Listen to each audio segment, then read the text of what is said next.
Well, remember what happened on this date 15 years ago? Bet you do. It was the day Toronto went dark.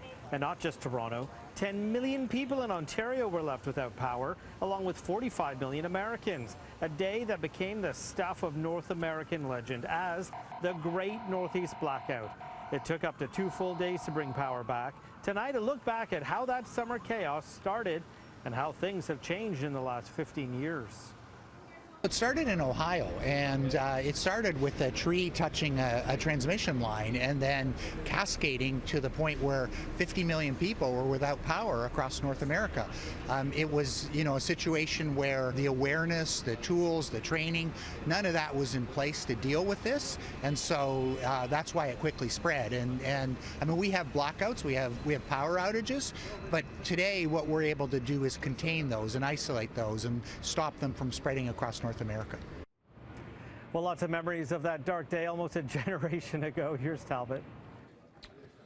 Yeah, it's the one blackout that everyone remembers. You've been sharing your favorite moments from the dark side with us online.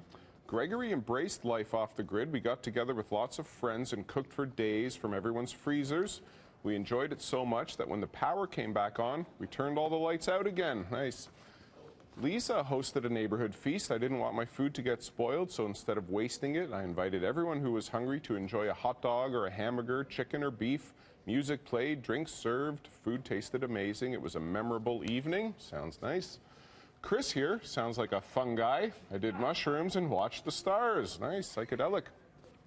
Mary doesn't want to take a trip down memory lane. Favorite memory, I was 10 years old, stuck on the sky ride over the lake at Center Island. Not a fun time. Well, it was a much smoother ride for Tanya, who declares, I got pregnant.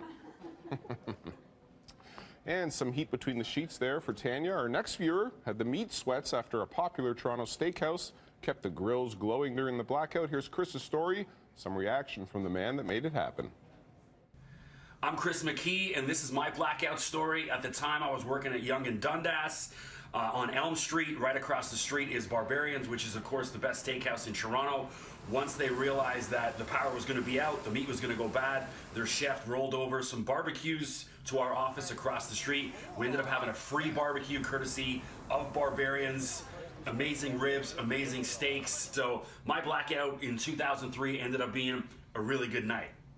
It was all going to go to waste, so we figured we'd keep the charcoal grill going, and we'd serve the food to some of the people who were walking down the street. But this is pretty special. That moment of distress that we had as a city, and we were able to be part of the solution and part of this guy's life. I think that's pretty cool.